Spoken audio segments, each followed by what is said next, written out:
வணக்கம் நண்பர்களே. டிஎன்பிஎஸ்சி தேர்வுக்கு தயாராகிட்டு இருக்கீங்களா? வாங்க, பிப்ரவரி 27க்கான ரொம்ப முக்கியமான நடப்பு நிகழ்வுகளை, பரீட்சைக்கு என்ன தேவையோ அதை மட்டும் பட்டு பட்டுன்னு பாத்திரலாமா? ஆரம்பிக்கலாமா? சரி, இன்னைக்கு நாம பார்க்க போற செய்திகளுக்குள்ள நம்ம தேர்வுக்கான கேள்விகள் எங்கெங்கெல்லாம் ஒளிஞ்சிருக்குன்னு தேடலாம். ஒவ்வொரு தகவலும் உங்களுக்கு 1 மார்க் வாங்கி தரலாம், அதனால கொஞ்சம் உன்னிப்பா கவனிங்க. இன்னைக்கு நம்ம லிஸ்ட்ல என்னெல்லாம் இருக்குன்னு பாத்தீங்கன்னா, முதல்ல தேசிய அறிவியல் தினம், அப்புறம் சில முக்கியமான உலகளாவிய ஒப்பந்தங்கள், பாதுகாப்பு சம்பந்தப்பட்ட செய்திகள், அரசு திட்டங்கள், டெக்னாலஜி, நம்ம மாநிலத்துல நடந்த ஒரு முக்கிய நிகழ்வு, கடைசியா ஒரு சூப்பரான குவிக் ரிவிஷன் டெஸ்ட். இப்படி வரிசையா பார்க்கலாம். முதல்ல சயின்ஸ் அண்ட் டெக். உங்களுக்கு தெரியும், இது ரொம்பவே முக்கியமான ஏரியா. அடிக்கடி இதிலிருந்து கேள்விகள் வரும். சோ தேசிய அறிவியல் தினம் பத்தி கொஞ்சம் ஆழமா பார்க்கலாம் வாங்க. இந்த தேசிய அறிவியல் தினம் ஏன் கொண்டாடுறோம்னு தெரியுமா? அதுக்கு காரணம் ராமன் விளைவு அப்படிங்கிற ஒரு மகத்தான கண்டுபிடிப்பு தான். 1928 வருஷம் பிப்ரவரி 28ஆம் தேதி நம்ம இந்திய விஞ்ஞானி சர் சி.வி. ராமன் இதை கண்டுபிடிச்சாரு. இது எவ்வளோ பெரிய விஷயம்னா, உலகமே நம்மள திரும்பி பார்த்துச்சு. அதுக்காகவே அவருக்கு 1930ல இயற்பியலுக்கான நோபல் பரிசே கிடைச்சுது. இதிலிருந்து தேர்வுல கேட்கக்கூடிய 3 பாயிண்ட் தான் நல்லா நோட் பண்ணிக்கோங்க. 1 தேதி பிப்ரவரி 28. 2 யாருடைய நினைவா கொண்டாடுறோம்? Sir C V. ராமன். 3வது இதுதான் ரொம்ப ரொம்ப முக்கியம், 2026க்கான கருப்பொருள், அதாவது தீம் என்னன்னு கேட்பாங்க. அறிவியலில் பெண்கள், விக்சித் பாரதத்தை ஊக்கப்படுத்துதல். இந்த தீமை மறக்கவே கூடாது. சரி, அடுத்த டாபிக் போலாமா? சர்வதேச உறவுகள், குறிப்பா குரூப் 1, குரூப் 2 மெயின்ஸ் தேர்வுக்கு இது ரொம்ப முக்கியமான செக்ஷன். இதுல இந்தியா இஸ்ரேல் உறவுகள் பத்தி ஒரு முக்கியமான அப்டேட் வந்திருக்கு. இந்த நம்பரை பாருங்க, 17. என்னடா இது 17ன்னு யோசிக்கிறீங்களா? இது சும்மா ஒரு நம்பர் இல்ல, இந்தியாவுக்கும் இஸ்ராயலுக்கும் நடுவுல கையெழுத்தான மிக முக்கியமான ஒப்பந்தங்களோட எண்ணிக்கை தான் இது.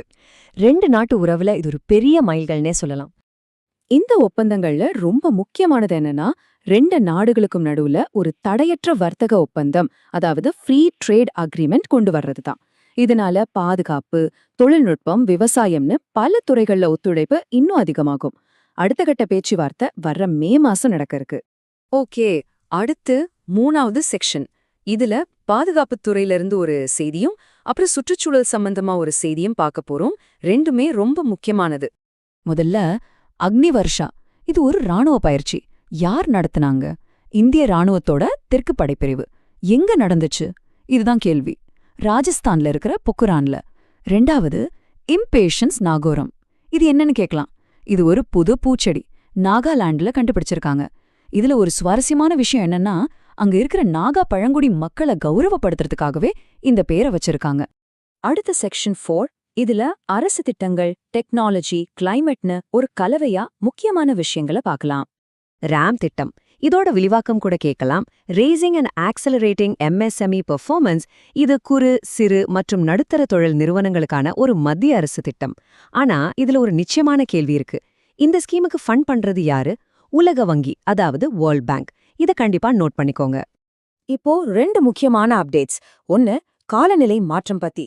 காங்கோ நாட்டுல இருக்கிற சில ஏரிகள் சேமிச்சு வச்சிருந்த கார்பனை அதிகமா வெளியேத்துது. இது ஒரு பெரிய கவலைக்குரிய விஷயம். இன்னொன்னு டெக்னாலஜி பக்கம். மரினா வியாசோஸ்கா அன்னு ஒரு கணித மேதை இருக்காங்க. அவங்க ஒரு சிக்கலான கணக்குக்கு தீர்வு கண்டுபிடிச்சாங்க. அந்த தீர்வு சரியானதுதான்னு லீன் அப்படிங்கிற ஒரு ஏஐ சாஃப்ட்வேர் செக் பண்ணி உறுதிப்படுத்தியிருக்கு. யோசிச்சு பாருங்க, மனிதனோட அறிவை ஏஐ சரிபார்க்குது. ரொம்ப ஆச்சரியமா இருக்கு இல்லையா? இந்த ஏஐயோட தாக்கம் இதோட நிக்கல. சாஃப்ட்வேர் இண்டஸ்ட்ரியில ஒரு பெரிய மாற்றத்தையே கொண்டு வர போகுது. முன்னெல்லாம் எவ்வளவு மணி நேரம் வேலை பார்த்தீங்கன்னு சம்பளம் கொடுப்பாங்க. ஆனா இப்போ ஏஐ எல்லாம் வந்ததுனால என்ன ரிசல்ட் கொடுத்தீங்கங்கிறத வச்சு, அதாவது செயல்பாட்டின் அடிப்படையிலான மாடலுக்கு மாறிட்டு இருக்காங்க. இது உண்மையிலேயே ஒரு பெரிய கேம் சேஞ்சர். சரி, அடுத்து நம்ம மாநிலத்தோட ஒரு முக்கியமான செய்தியை பார்க்கலாம். மூத்த கம்யூனிஸ்ட் தலைவரும் தகைசால் தமிழர் விருது பெற்றவருமான திரு ஆர். நல்லக்கண்ணு அவர்கள் காலமாயிட்டாங்க. இதுல நாம தெரிஞ்சுக்க வேண்டிய விஷயம் என்னன்னா, அவரோட உடலை மருத்துவ ஆராய்ச்சிக்காக தானம் செஞ்சிருக்காரு. இது உண்மையிலேயே ஒரு மிகச்சிறந்த முன்னுதாரணம். சரி, இப்போ ஒரு குயிக் ரிவிஷன் டைம். இதுவரைக்கும் பார்த்ததெல்லாம் ஞாபகம் இருக்கான்னு செக் பண்ணலாமா? நான் கேள்வி கேட்கறேன், நீங்க மனசுக்குள்ளேயே சட்டு சட்டுன்னு பதில் சொல்லுங்க. உங்க நினைவாற்றல சோதிக்க இது ஒரு சரியான வாய்ப்பு. ரெடியா? முதல் கேள்வி, ராம்ப் திட்டத்திற்கு நிதி உதவி வழங்கும் சர்வதேச அமைப்பு எது? 2வது கேள்வி, இம்பேஷன்ஸ் நாகோரம் என்ற புதிய தாவர இனம் இந்தியாவின் எந்த மாநிலத்துல கண்டுபிடிக்கப்பட்டது? 3வது கேள்வி, அக்னிவர்ஷா 2026 ராணுவ பயிற்சி நடைபெற்ற இடம் எது? 4வது கேள்வி, அந்த சிக்கலான கணித தீர்வை சரிபார்த்த ஏஐ மென்பொருளின் பெயர் என்ன? இறுதி மற்றும் 5வது கேள்வி, தேசிய அறிவியல் தினம் எந்த தேதியில் கொண்டாடப்படுகிறது? ஓகே, இப்ப பதில்களை செக் பண்ணிக்கலாம்.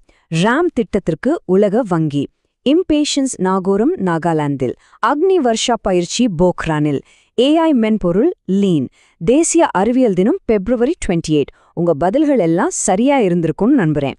வேணும்னா இந்த ஸ்லைட ஒரு ஸ்கிரீன்ஷாட் எடுத்து வச்சுக்கோங்க. கடைசி நேர ரிவிஷனுக்கு ரொம்ப உதவியா இருக்கும். சரி, போறதுக்கு முன்னாடி உங்களுக்காக ஒரு கேள்வி. செயற்கை நுண்ணறிவு மனித அறிவை சரிபார்த்து தொழில்களையே மாற்றியமைக்கும் இந்த காலத்துல நாளைய அரசு அதிகாரிகளாக போகும் உங்களுக்கு எந்த மாதிரியான புதிய திறன்கள் அவசியமாக இருக்கும்னு நினைக்கிறீங்க? இத பத்தி யோசிச்சு பாருங்க. அடுத்த அலசல்ல சந்திப்போம்.